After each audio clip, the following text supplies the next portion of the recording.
Buongiorno a tutti ragazzi e bentornati sul mio canale. Con il passaggio di Ethereum da Proof of Work a Proof of Stake, ovvero con l'arrivo del merge, Ethereum Classic diventa la blockchain, la piattaforma di smart contract Proof of Work più grande, che va a ereditare la maggioranza degli minatori che prima operavano su Ethereum. Ma prima di cominciare vi chiedo gentilmente di iscrivervi al canale per supportare il mio lavoro, di unirvi alla nostra community Telegram e di attivare la campanellina per rimanere sempre aggiornati sui miei contenuti. Ma adesso, senza perdere troppo tempo, andiamo a vedere assieme che cos'è Ethereum Classic, ovviamente dopo la sigla.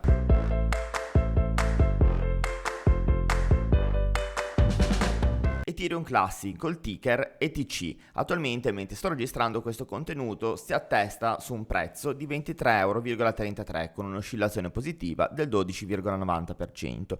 Come dico sempre, molto probabilmente quando vedrete questo contenuto il prezzo e ovviamente anche la sua oscillazione di mercato sarà variato, perché registro i contenuti nel mio tempo libero e li pubblico nelle giornate successive.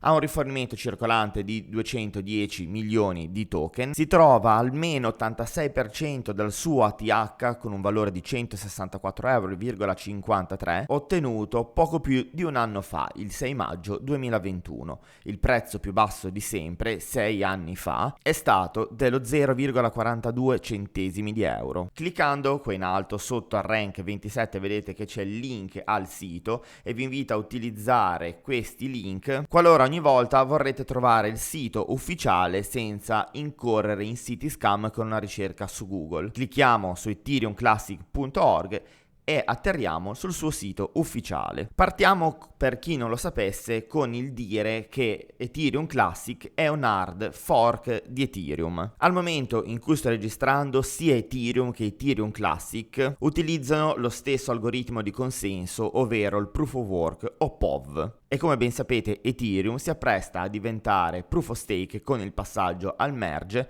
che dovrebbe avvenire entro fine estate. E quando Ethereum passerà definitivamente al Proof of Stake, ETC, Ethereum Classic, diventerà la più grande piattaforma di smart contract Proof of Work e ci sono buone possibilità che andrà a ereditare anche molti dei minatori che prima andavano a lavorare e a operare su Ethereum. Uno dei motivi principali è che l'algoritmo di hashing di ETC è praticamente identico all'hashing di Ethereum, quindi questi minatori non dovranno sostituire le proprie macchine per il mining, ma utilizzeranno lo stesso hardware. E capite bene che utilizzando lo stesso hardware, le stesse potenze di calcolo, è molto facile passare da un pool di Ethereum al pool di Ethereum Classic. Inoltre potrebbe attirare anche altri minatori e restando POV diventa la piattaforma di smart contract maggiormente decentralizzata rispetto a Ethereum, che rinuncia così alla totale decentralizzazione per un passaggio molto più green. Abbiamo già parlato del mining e che cos'è e come funziona.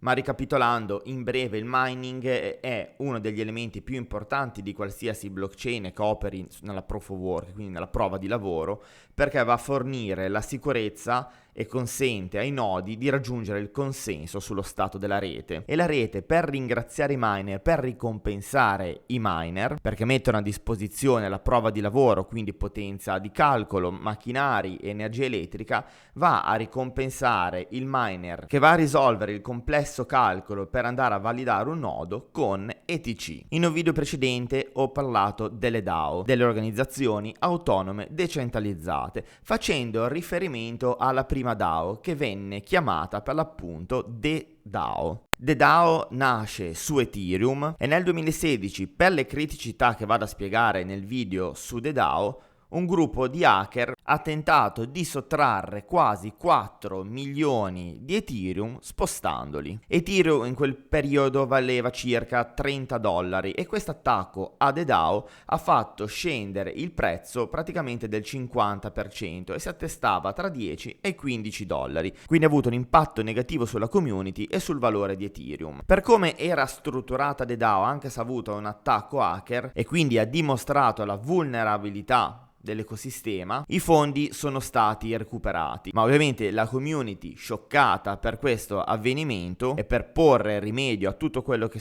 era successo e per continuare a operare verso questo fronte, hanno deciso di effettuare un hard fork. La community che gravita intorno a Ethereum Classic è molto unita e compatta e ovviamente non ammettono interventi di terze parti, ma come recita un loro slogan, le decisioni vengono prese dalla comunità a beneficio di tutta la comunità. E questa è una delle grandi differenze con Ethereum, dove c'è la possibilità che terze parti vadano a prendere delle decisioni in merito allo sviluppo di Ethereum. Ma che cos'è il fork? Il fork in genere si genera quando viene creata una versione del protocollo differente da quella originale. Esistono due tipi di fork, il soft fork e l'hard fork. Il soft fork che cos'è? Si tratta di una modifica del protocollo che però è compatibile con la versione precedente della blockchain.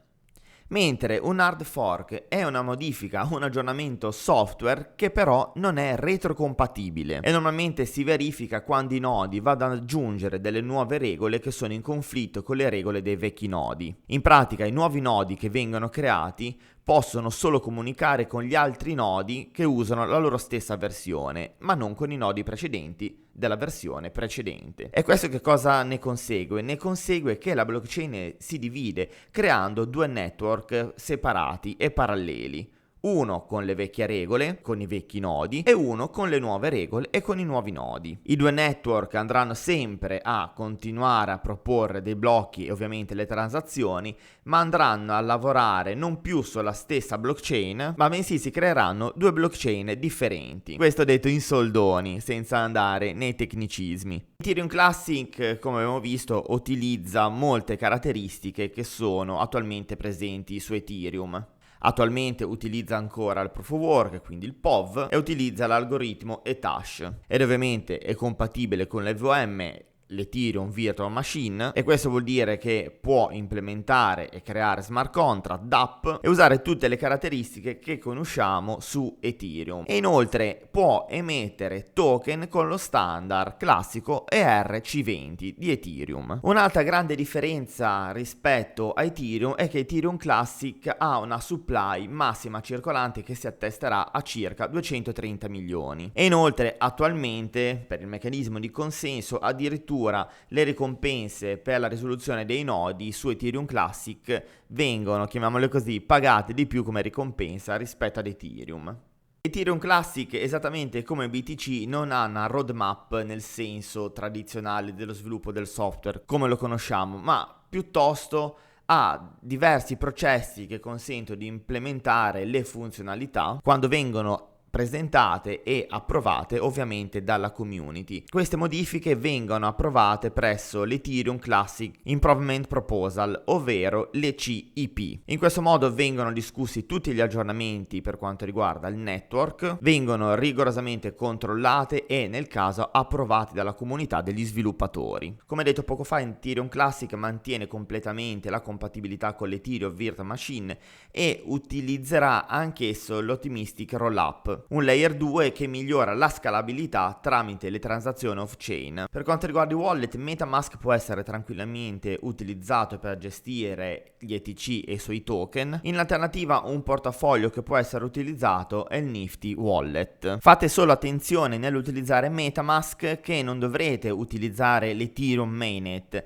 ma dovrete andare su RPG personalizzato e andare a copiare e incollare negli appositi parametri questi dati: network name Ethereum Classic, new RPG URL, dovete copiare e incollare questo che vedete in sovraimpressione, chain ID 61, currency symbol ETC, e inserire anche il block explorer. Mi raccomando, non utilizzate l'Ethereum Mainnet, ma inserite Ethereum Classic come rete. Dopo questa breve e rapida spiegazione riassunta per quanto riguarda Ethereum Classic, e se volete approfondire questa conoscenza vi invito a cliccare su ethereumclassic.org. Vi chiedo cosa ne pensate per l'appunto di Ethereum Classic. Potrà diventare la nuova Ethereum per quanto riguarda capitalizzazione di mercato, valore, ma soprattutto usabilità e nuove implementazioni? E secondo voi quale futuro avranno queste due tecnologie, queste due blockchain?